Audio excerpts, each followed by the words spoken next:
This is Jordan Tower with JT News. Make sure you smash that like button, smash that subscribe, and let's get right into the news. All right, so Bow Wow himself reacts to Nelly. He says, "Hey Mo, I know we're not seeing eye to eye either, really, but you know, little bro, big bro, stop playing and marry this woman, bro. You like 50, laughing emoji. Why does who cares how old he is? Stop, sit your old ass down as your queen."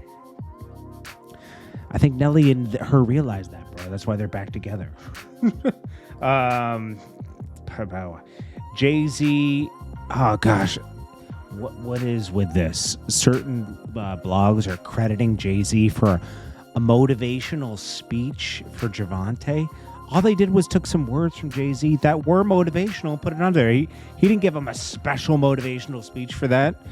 That was taken from some Jay-Z interviews and put together, which is fine. But it's like, just for the headline, Jay-Z exclusively gives Javante, the motivational speech. It's like, come on, stop, okay?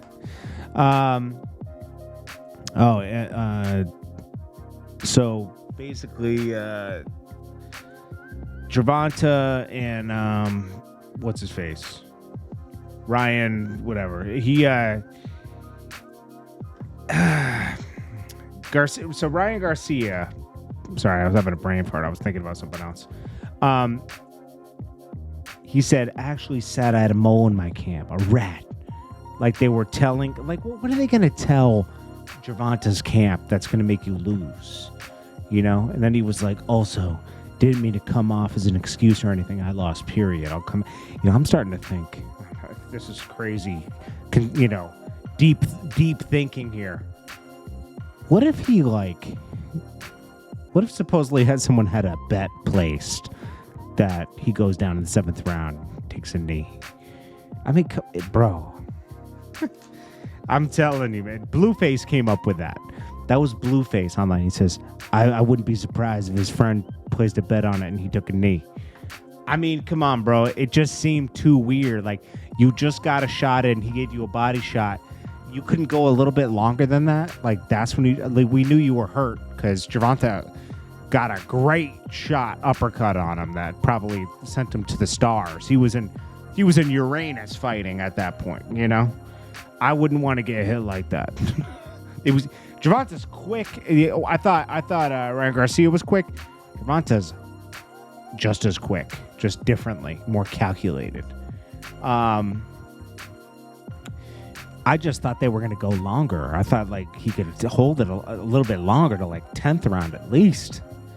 But, I'm not a boxer, so maybe he was getting dizzy because remember he had the rehydration clause. So like he was probably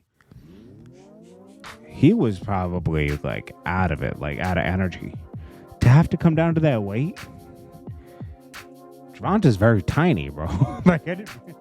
But like he's used to being that weight. His body's acclimated.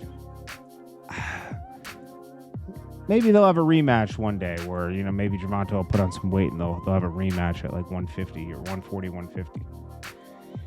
Anyways, what did he say? I'm just shocked that part of my team crossed me. Unbelievable. Okay.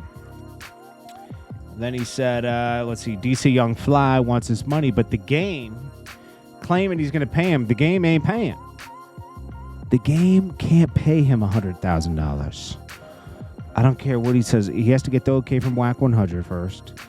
And then I'm sure that girl's clocking that money. How's Game out here betting money and he owes a girl $7 million? How's that going to happen? Come on. Teyana Taylor, the girl that's famous for nothing. Okay? I don't care what you say. Can't say what you want. You're a hater. Da-da-da. Famous for nothing. She was just complaining about being signed to... complaining about being signed to Pharrell at 15. I'm amazed that this girl did nothing. She was famous for being famous for the longest time. Dancing, she's been the social media star for as long as I can know. She was a big hype around her around like 2008, 9, 10. we heard nothing. She dropped a little song here and there. Then what was it? Eventually, she signed to Kanye after Pharrell. Nothing came out. Then she dropped an album with Kanye. It was cool, and it was creative. And then she married that basketball player and had some kids. But, like, she's famous for... I'll never get... There's plenty of people that are famous for not much. It's such a weird phenomenon, you know? There's a lot of them. It's not just her. You know, you could even argue the Kardashians are. At least the Kardashians show some hustle, though. Like, at least you could say, okay, they're hustlers. Teyana Taylor just, like, she's just the luckiest. I swear. I admire it. I gotta say. I wish I could be that lucky, you know? Coi Leray speaks on doing a collab remix for Hey Ma with Cam'ron. Please don't do this. Please, I beg of you, don't do it. Please. She says, only if he on it with me, do the video and style me. Cam'ron, please don't do this. Please don't do this for hip hop. Let it all be what it is. Notice she didn't want Jewels in the video, though.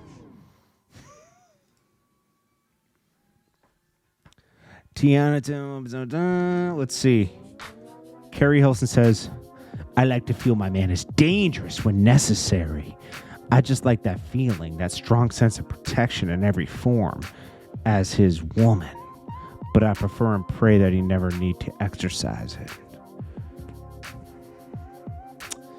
Well, there is a reason why Keri Hilson's been single. I think she wants someone to... I don't know what she wants. Because everyone's going to protect you. They love you. Well, hope most people would. Nori commends T.I. and Boosie for settling their differences with words instead of violence. You're the only person in the world that believed that they were actually going to get violent. Everyone else knew it was for album promo. I was just seeing how far they were going to take the jokes. King Yella was the devil. That's what I mean, King Yella says King Von was the devil. We already knew that. He said that last year. Recently, Mama Duck said he'd be in jail now if he was still alive. He would be, because he would have gotten locked up with Mubop and all them. I saw Trap Lord Ross reacting to Joe Budden's comments on the documentary. Now, you know, they were breaking it down on Joe Budden's podcast. Joe Budden's the only one that says, well, I think he was in love with K.I. and it was a weird situation. Nobody thought that, bro. The narrative was he was so savage. He was said to be like there was rumors he was responsible for her death. But he got in the documentary talking about her, like he was in love with her and like he wanted to talk to her. When there's clear evidence they had extreme beef with each other and wanted to take each other out. Obviously, Joe Budden didn't. I gotta commend. Trap Lord Ross gave a great breakdown of who King Von became to be. We know he was a great rapper. He really was. He was better than a lot of rappers, surprisingly. He had a lot of stories, and he was good at telling these stories. But maybe for a reason. You know, like, he was breaking down stories kind of crazy. And it turns out that some of these matched things that really happened. He would brag about these things on Twitter. Like, Trap Lord Ross broke it down to a T, where it was matching up within an hour or two of something happening. King Von would make references to it. It's just great work. And you know what? For any of these people to even question Trap Lord Ross's documentary is crazy. The amount of work he put in and how thorough he was, I was super impressed. I mean, there was so much to work with. He had 3.5 hours to talk about it. That's crazy. That's crazy. It's scary. I'm going to tell you. And I think that he's right. He would best be compared to the Zodiac Killer. Like, that guy left clues and taunted the police, kind of like King Von did with Twitter. Ugh.